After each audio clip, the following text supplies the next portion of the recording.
Cek cek.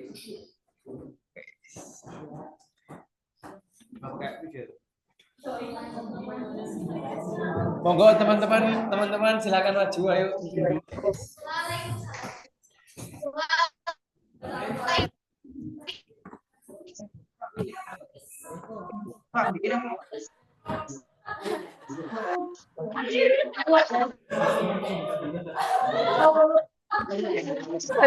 Wah, buka aku aja.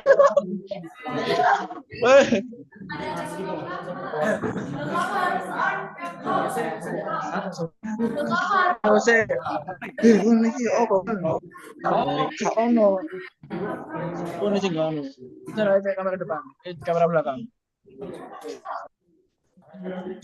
Apa sound kemah?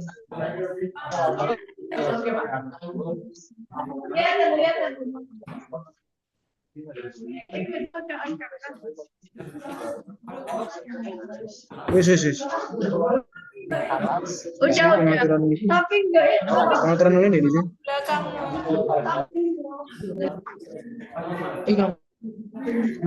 Pengaturan kamera ini. On cam off cam. Jauh tinggi sih jauh tinggi. Ini loh.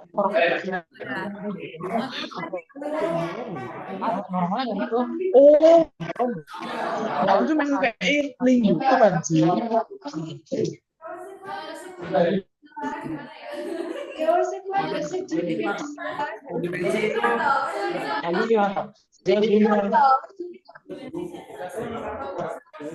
Bisa zoom. Aku ngerti kok kamu. Aku YouTube.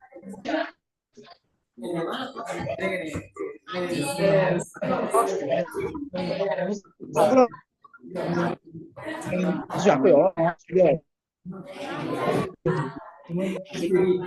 Udah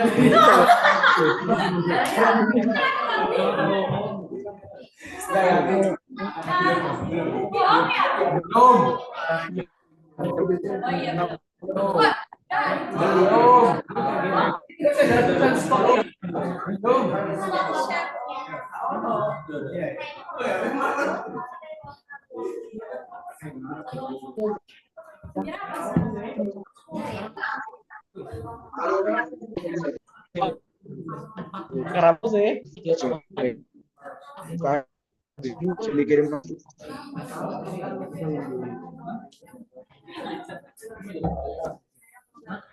Terus mulai dah.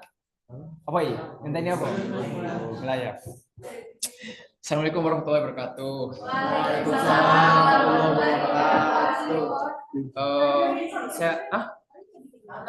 Di record ini kan? Udah di record. Udah. Hah? Oh ya. Assalamualaikum warahmatullahi wabarakatuh. Saya berdiri di sini akan mempresentasikan tentang gerakan 1, 2, dan 3 dimensi ya.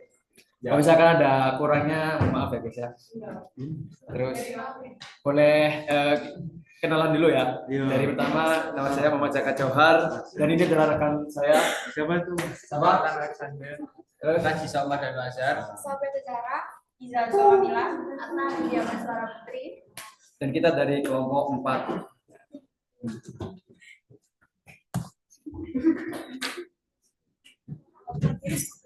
Ya apa cara biar di ya apa cara gedein? Yang mana? Oh ini ya? Ini geser ini ya. Hah? Ini ya geser. Tapi nah. Saya gitu. Ada. Yang ini guys. Nah.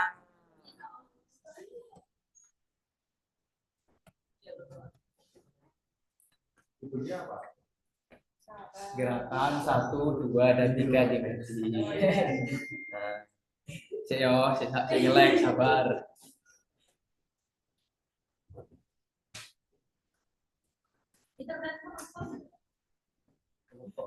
Kok nge-lag lu?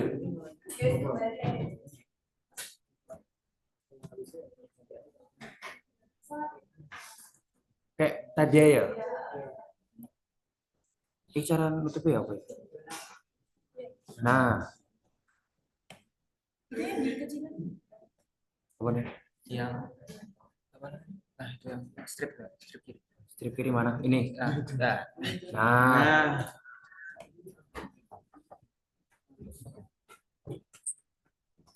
Ini kita di sini akan membahas tentang gerak horizontal, gerak vertikal, vektor, gerak melingkar, dan gerak parabola.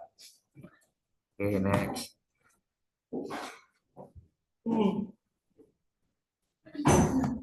Ya, aku gak bisa di next. Gak usah ini ya, gak usah. Langsung. Monggo. Gerak satu dimensi itu gerak sepanjang garis lurus. Jadi dia itu memungkinkan untuk maju mundur saja atau atas bawah. Gerak satu dimensi ada gerak horizontal dan gerak vertikal. Gerak horizontal yaitu gerak benda dalam arah mendatar atau sejajar dengan permukaan bumi. Contohnya kereta api, dia kan berjalan cuma maju sejajar kan, sama mobil waktu di tol karena dia cuma lurus. Yang kedua, gerak vertikal, yaitu gerak benda dalam arah tegak lurus terhadap permukaan bumi, yaitu atas ke bawah, yang dipengaruhi oleh gravitasi. Contohnya saat kita menjatuhkan bola, itu dia turun.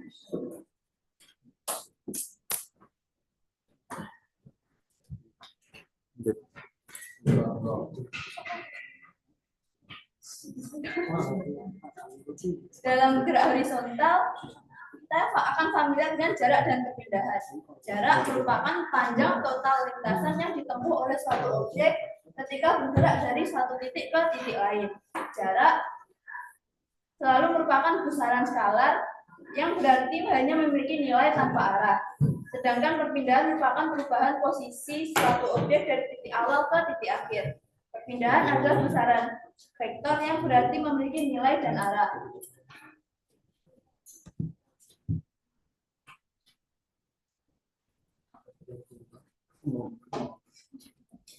Kecepatan dan kecepatan rata-rata. Kecepatan rata-rata adalah perbandingan antara perpindahan dengan skala waktu yang terjadi. Kecepatan menunjukkan jarak yang ditempuh oleh suatu objek dalam satuan waktu tertentu. Rumus kecepatan sendiri ada V sama dengan S per T.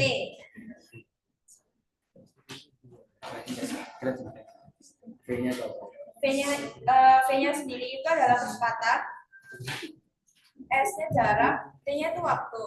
Rumus kecepatan rata-rata. Kecepatan rata-rata. Oh, kecepatan rata-rata sama dengan delta S per delta T.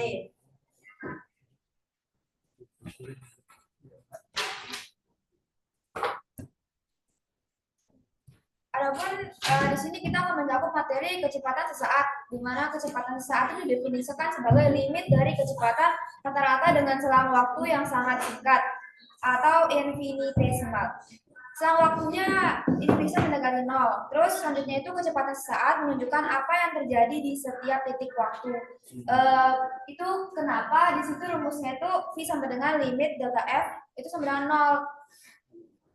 Di mana di sini ada delta S per delta T. Terus delta S itu perpindahan tempatnya dibagi dengan interval waktu yang ditentukan.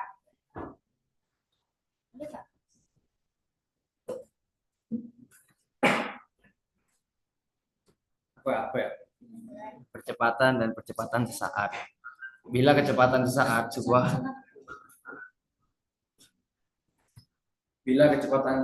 sebuah partikel berubah seiring dengan berubahnya waktu, maka partikel dikatakan dipercepat. Kecepatan rata-rata adalah perubahan kecepatan sesaat untuk selang waktu tertentu. Ini rumusnya ya. A sama dengan delta S per delta T. Dengan catatan dan V sama dengan limit delta T mendekati 0 delta S per delta T. Dengan catatan dimensi percepatan adalah panjang dibagi waktu. Dua satuan yang umum adalah meter per second kuadrat atau ditulis meter per second kuadrat ya. Artinya bila suatu benda dipercepat dengan percepatan 10 meter per second, maka tiap detik kecepatan benda tersebut bertambah sebesar 10 meter per second. Misalnya pada saat T sama dengan 0, V sama dengan 0, maka untuk detik pertama, maka kecepatan benda menjadi 10 meter per second. Untuk detik kedua, kecepatan benda menjadi 20 meter per second, dan seterusnya.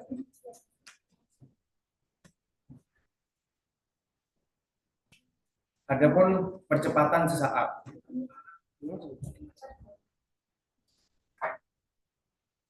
Kecepatan saat ini adalah perubahan kecepatan pada selang waktu yang singkat, sehingga limit dengan delta T mendekati 0 seperti tadi sebelum dijelaskan.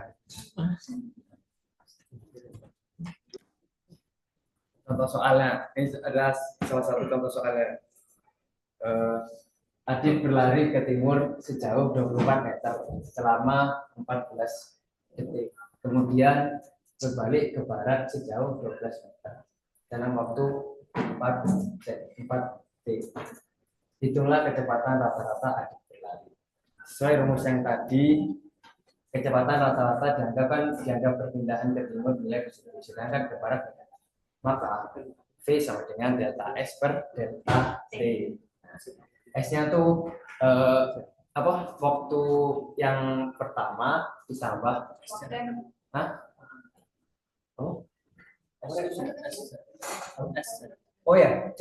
itu kan jarak yang pertama ditambah dengan jarak yang kedua dibagi dengan waktu yang pertama ditambah waktu yang kedua, dan ya inilah hasilnya guys. Langsung aja. Salah rek, masih salah.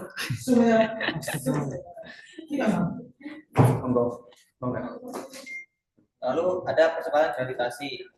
Percepatan gravitasi biasa disimbolkan dengan simbol G yang bernilai 9,8 meter per second kuadrat. Untuk arah dari gravitasi sendiri menuju ke arah pusat bumi. Lalu untuk rumus percepatan gravitasi ada A sama dengan delta S per T, dan V sama dengan limit delta T mendekati 0, delta S per delta T. Dengan keterangan A sebagai rata-rata kecepatan, delta S sebagai perpindahan tempat, dan delta T sebagai interval waktu. Lalu dimensi percepatan adalah lanjut ya.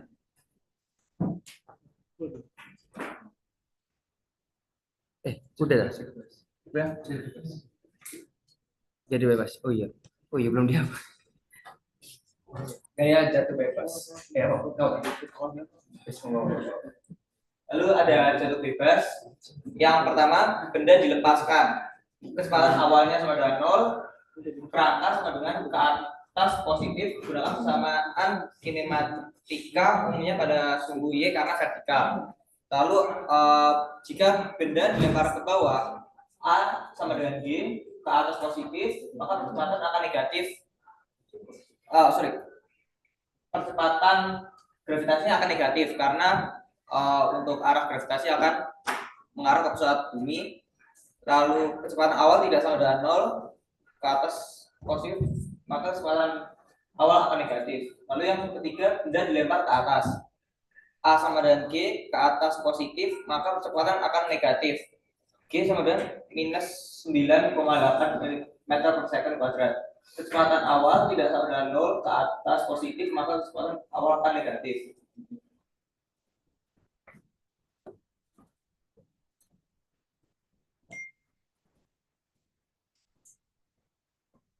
Serah.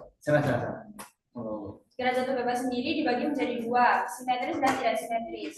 Gerak jatuh bebas tidak simetris merujuk pada suatu situasi di mana objek yang jatuh bebas tidak mengalami gerakan yang seragam atau seimbang dalam arah tertentu. Hal ini biasanya disebabkan oleh faktor-faktor eksternal seperti hambatan udara, bentuk objek yang tidak simetris, atau gaya lainnya yang bekerja pada objek tersebut selama jatuh.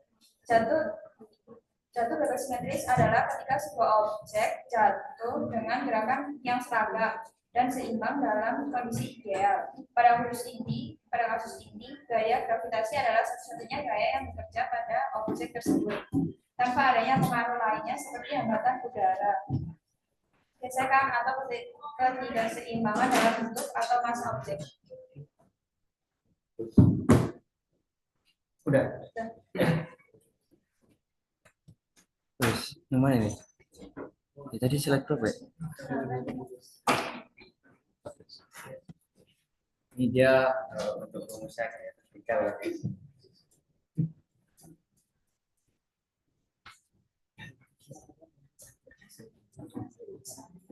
Lalu untuk graf vertikal ada rumusnya seperti yang ditampilkan. V sebagai kecepatan, lalu sama dengan V0 itu kecepatan awalnya dikurangi gravitasi dikali waktu. Lalu ada juga rumus Y dikurangi Y0 itu sebagai jarak, lalu V0 ditambah V sebagai kecepatan dibagi 2 dan dikali waktu. Lalu ada persamaan yang ketiga yaitu Y dikurangi Y0 sama dengan V0 sama dengan V0 dikali T kurangi setengah G T kuadrat. Lalu persamaan yang keempat ada Y dikurangi Y0 sama dengan V dikali T tambah setengah G T kuadrat. Dan terakhir ada V kuadrat sama dengan V0 yang sebagai kecepatan awal dikurangi 2G dikali Y dikurangi Y0. Saya mau nambahin ini ada beberapa simbol dari berapa sih bahasanya? Ada apa? Lokasi. Ya, lokasi itu ada dari X, Y sama T. Di mana X itu dia posisinya, punya kecepatannya, dan T itu waktunya.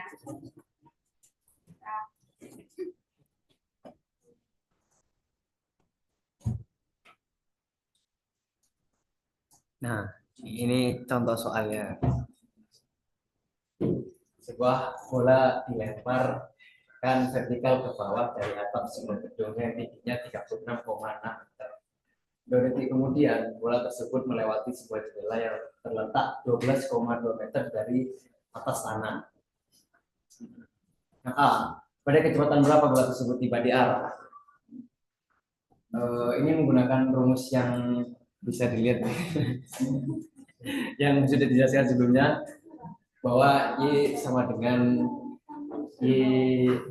Y0 sama dengan V1 dikali T1 ditambah setengah kali G kali T1 kuadrat. Dan hasilnya ini 12,2 dikurangi 36,6 sama dengan V1. V1-nya kan ini dicari V1 kali 2 plus setengah kali 9,8 dikali 2 kuadrat. Sebenarnya G-nya tuh bisa pakai 10 sih kalau digenapin. Jadi V1-nya sama dengan min 24,4 min 19,6 per 2 sama dengan min 22 meter per second. Oke.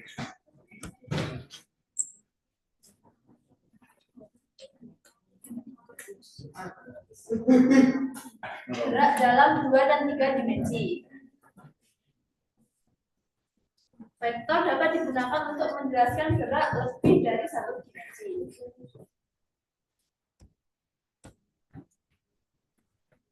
Gerakan 2 dimensi merujuk pada pergerakan yang terjadi dalam 2 arah atau 2 dimensi ruang. Ini berarti objek bergerak di sepanjang sudut X dan Y pada bidang datar tanpa melibatkan pergerakan di arah ketiga sudut Z.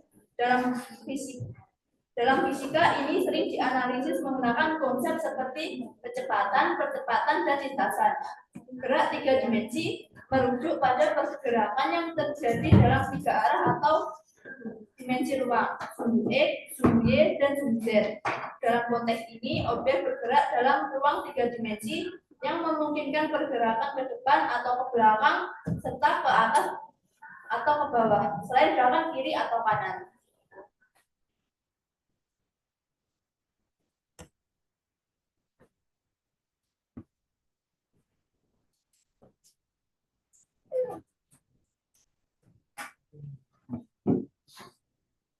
Lalu dalam implementasi gerak 2 dimensi ada gerak melingkar, yaitu suatu gerak yang mengikuti sebuah lintasan berbentuk lingkaran dan objek ini mengalami kecepatan sentripetal yang mengarah ke pusat lingkaran.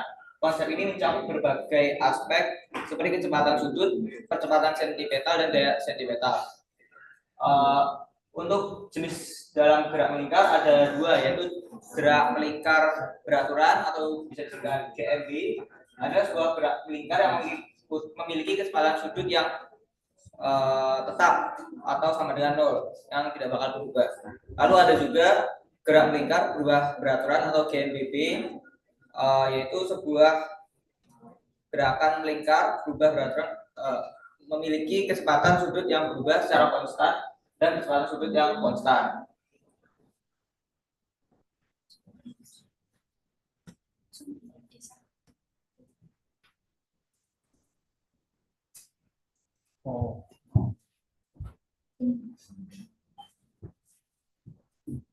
Lalu di sini ada rumus untuk gerak melingkar.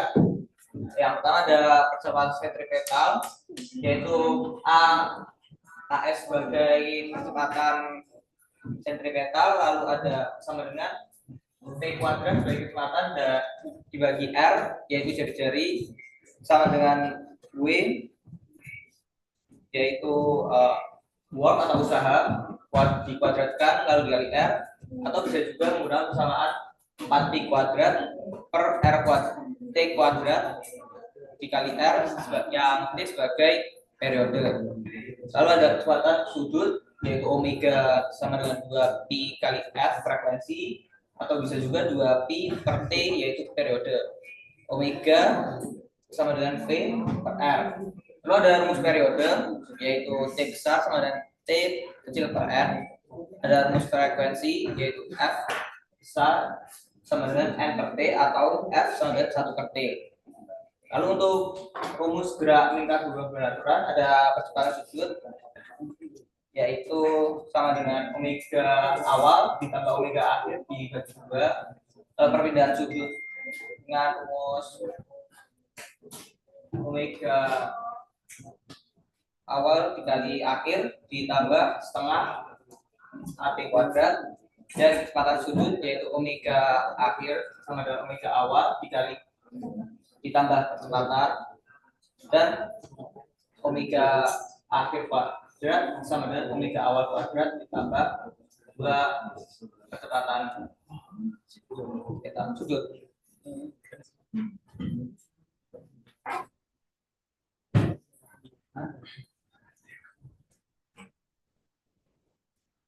Berikutnya ada contoh soal.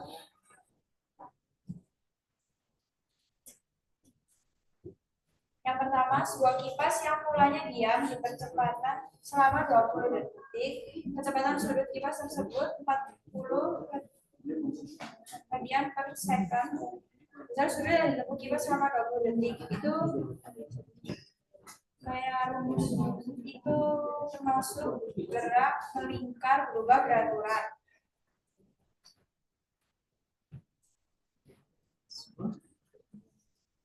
Lalu contoh soal nomor 2 itu sebuah roda melakukan gerak melingkar dengan menunjukkan angka 3600 rpm, berarti kecepatannya, berarti tidak sudutnya. Tentu saja kita akan menggunakan rumus omega sama dengan 2 dikali frekuensi. Frekuensinya itu 3500 rpm. Jangan lupa dibagi sama 60 karena mintanya per second. Itu jadinya dibagi, setelah dibagi itu jadi 60 radian. Tinggal dimasukin ke rumus, menghasilkan 120 V radian per second.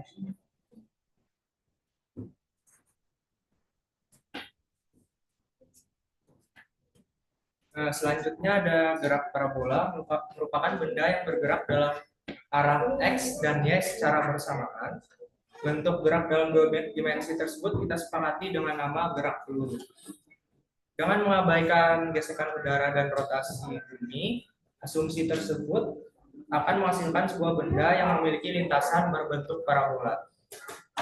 Ketika benda dilepaskan, hanya gaya gravitasi yang menarik benda. Mirip seperti gerak dari atas ke bawah. Karena gaya gravitasi menarik benda ke bawah, maka percepatan vertikal berarah ke bawah, sedangkan tidak ada percepatan dalam arah horizontal. Nah, parabola itu merupakan hasil lintasan dari perpaduan GLB dan GLBB.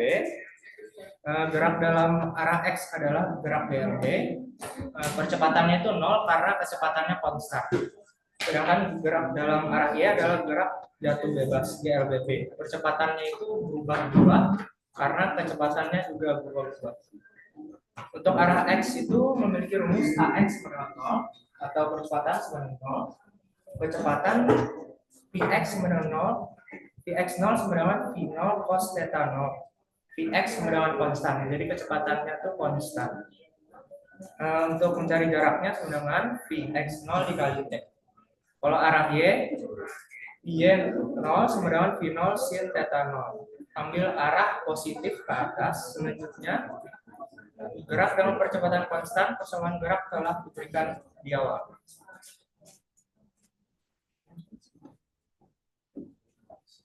Di sini ada rumus untuk menentukan waktu yang diperlukan peluru untuk mencapai titik tertinggi. Kecepatan Y sebenarnya kecepatan 0Y dikurangi gravitasi dikali waktu.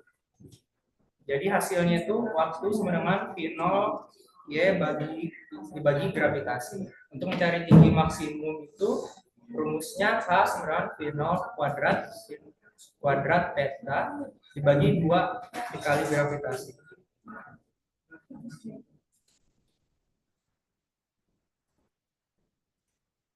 Di sini ada contoh soalnya, sebuah pesawat penyelamat menjatuhkan barang berbentuk bantuan pada para pendaki gunung. Pesawat bergerak dalam horizontal pada ketinggian 100 meter terhadap tanah dan lajunya 40 meter per second. Di manakah barang tersebut menumbuk tanah relatif terhadap titik di mana barang dilepaskan. Jadi kita mencari di mana barang itu akan jatuh dengan cara mencari waktunya dulu. Untuk mencari waktu itu rumusnya adalah akar 2Y dibagi gravitasi. Tinggal disubstitusikan. Terus kita cari jaraknya yaitu Px0 kali T dikali waktunya. Jadi 40 meter per second dikali 4,5 detik. Jadi 180 meter.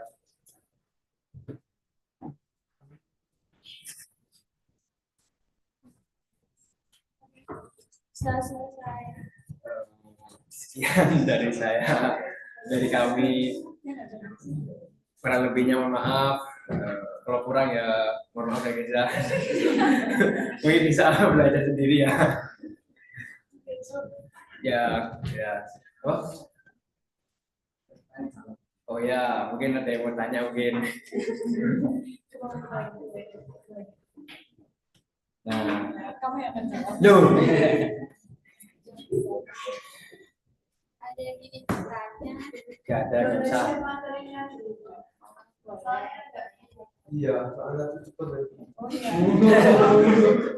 Kirim di grup kelas saja ya? Iya. Ya, Jangan. itu kelas saja. Ada. Gak ada ya, gak ada ya. Bentar. Oh itu ada yang mau nanya tuh. Siapa? Oh ya. Bisa perkenalan dulu gak? Bisa. Ya. Perkenalkan, nama saya Gauri Dara Bendaya. Saya ingin bertanya, berikan contoh dari satu kertas tidak simetris. Apa contoh? Contoh kayak satu kertas yang simetris sama tidak simetris. Oh, contohnya. Ya, enggak. Ada yang mau jawab? Contoh gerak. Sorry. Contoh jatuh bebas dan sangat. Gini aja wes, dipermisalkan kayak bola dan kertas, ya kan? Bola ini yang jatuhnya simetris, kertas ini yang tidak simetris. Kalau bola kan misalkan dijatuhin gini, langsung jatuh kan ya, langsung karena ada bebannya, ada pokok gini kan. Sedangkan kertas kan dia kan ringan, terus kalau kena angin juga kan kayak kayak melayang gitu kan. Jadi kalau dijatuhkan lebih apa namanya? Kalau bola kan kayak lebih langsung jatuh. Kayak lebih langsung jatuh. Pasti kayak Bawah. Aku mau tanya, kenapa di kayak jatuh bebas itu kecepatan awalnya negatif?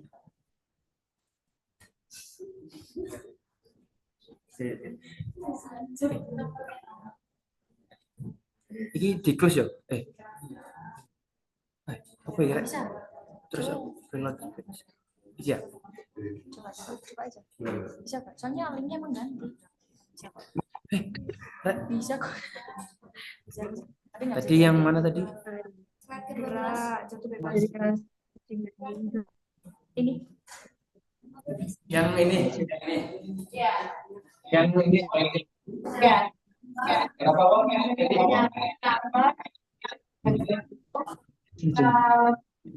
Kecepatan awalnya salah. Kecepatan awalnya selalu negatif.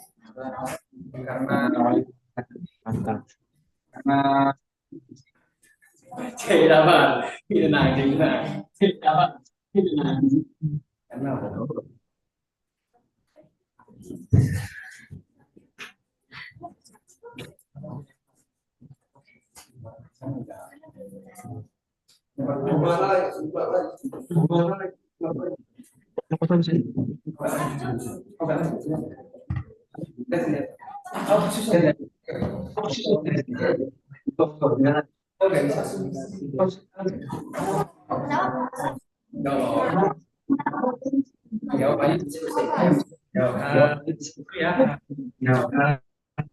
Karena kita melemparnya ke bawah, maka kecepatan itu negatif.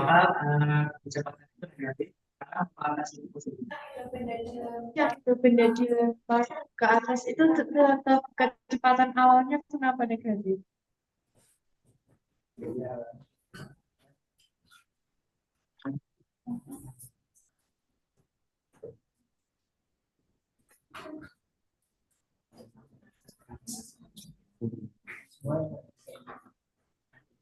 Sebenarnya kenapa dia kecepatan negatif juga?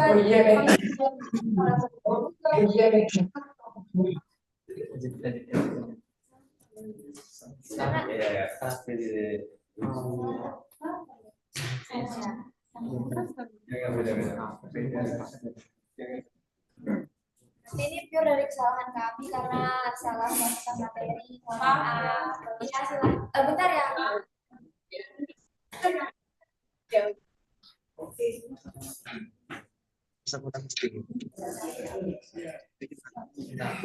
Sudah, Mas. Sudah, sabar. Ini sebenarnya yang salah di benda dilempar. Sebenarnya nggak negatif. Negatif. Jadi ini sama dengan 9,8 meter. Kita kalau dilempar ke atas itu negatif.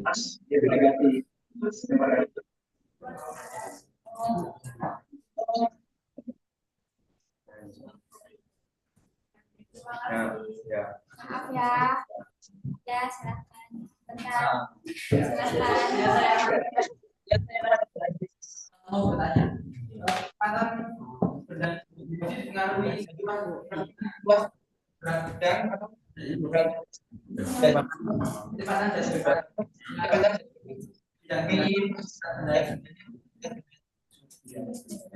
Dua-duanya nggak?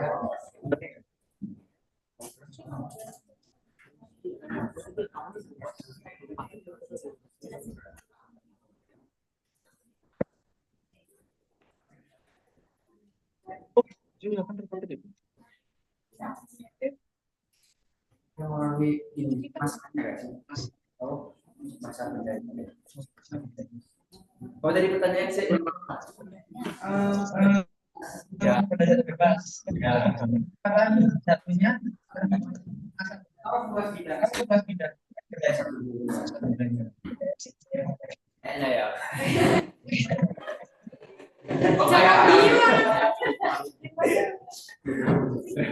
Monggo Mas. Perkenalkan, nama saya Arman Muhammad dari kelompok 3. Ya. Kapan kesamaan vektor terjadi? Kesamaan vektor. Nah, gara vektor guys, surat ini. Kita lupa memasukkannya.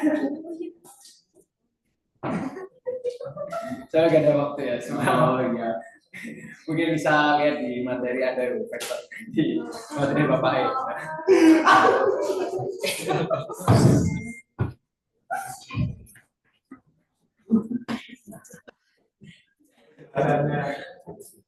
Ini. Oh, di sini tuh.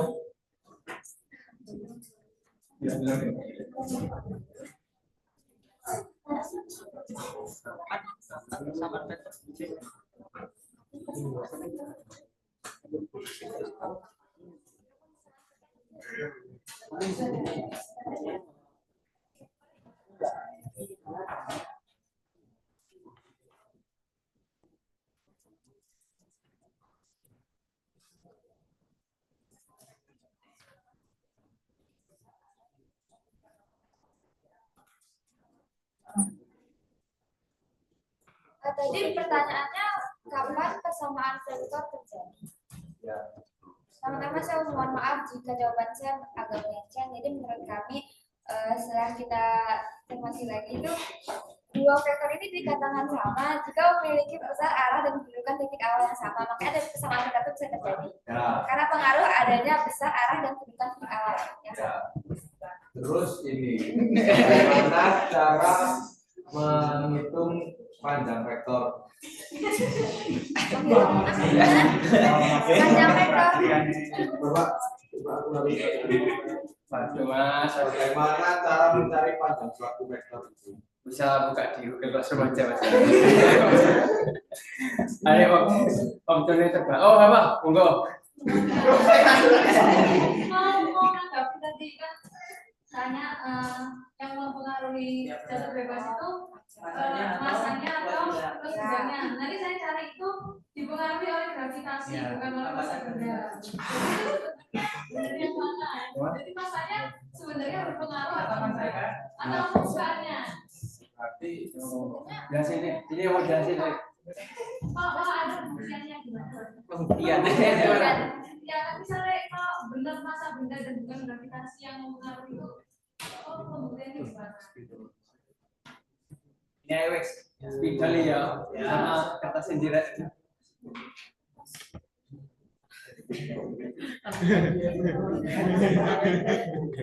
Pembuktiannya lah, pembuktiannya tuh gimana? Coba buktikan kalau misalnya yang mempengaruhi itu beratnya bukan iya bukan permukaan itu. Bukan Bukan permukaan. Jadi kan lebih lambat dari Kalau misalnya kita sendiri Mas, Oh, kalau bisa di paham nggak sih maksudnya? kan itu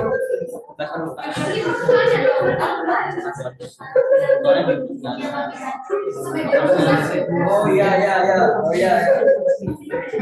Bagus.